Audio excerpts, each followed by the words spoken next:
un véhicule vient de faire des tonneaux. Sur place, la voiture est couchée sur le toit, au milieu de la circulation. Gaffe à droite. Ces deux jeunes hommes et ce petit garçon ont réussi à s'en extraire. Qu'est-ce qui s'est passé? Un nid sur le toit, il a commencé à... Impossible de contrôler. Qui c'est qui roulait?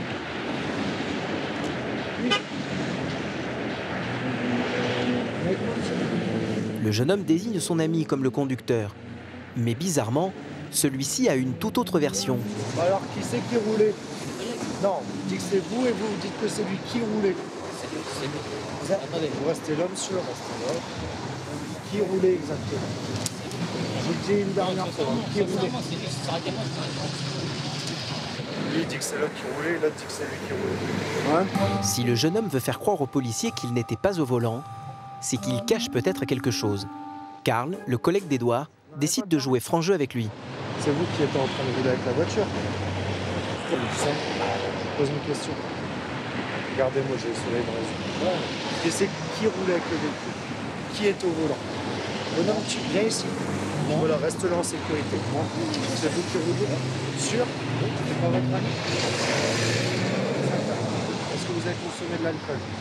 Un tout petit peu. Ah, pas qu'un peu, je pense. Pas qu'un peu. Vous le sentez? Ah oui, je le vois. Vous êtes deux. L'homme ne cherche plus à se défausser. Sous l'emprise de l'alcool, alors qu'il a sous sa responsabilité un jeune garçon, il n'a aucune idée des raisons qui ont pu provoquer l'accident. Oui, ce qui s'est passé en fait. On roulait, d'un coup, c'est parti en tonneau. Il n'y a pas eu un obstacle, vous êtes mis un coup de volant? Il n'y a pas eu d'obstacle, vous pouvez regarder tout ce que vous voulez, il n'y a pas eu d'obstacle. Le conducteur ne s'est même pas rendu compte qu'il a en fait heurté la barrière située sur la file complètement à gauche. Donc là, il a été tapé le muret là. La voiture s'est mise sur le toit et il est venu s'arrêter ici, en glissant. Donc en gros, il a traversé toutes les 4 voies sans se faire taper par aucune voiture. Il a eu beaucoup de chance. Ouais. Ouais, il a eu pas mal de bol. Ouais. T'étais dans la voiture aussi? Oui, je suis dans la voiture. Ça va? À part la mâchoire, mais aussi. À part la mâchoire? L'enfant, le neveu du passager, se plaint de douleur. Les pompiers arrivés sur place vont le prendre en charge. Ils en profitent également pour examiner le conducteur. Moi, j'ai toute ma conscience, il n'y a pas de problème. Ouais, mais ça vous a quand même un peu marqué, non? Plainte de douleur au dos, au cervical à mon avis. En attendant, nous on se met entre guillemets un peu en retrait pour prodiguer les premiers soins. Si on voit que c'est un peu mieux, on fera le reste des vérifications pour l'alcoolémie et tout ça. Par mesure de précaution, les pompiers décident de conduire l'homme à l'hôpital. Mais avant, Edouard veut vérifier s'il conduisait en état d'ébriété. Là, ça n'est oui.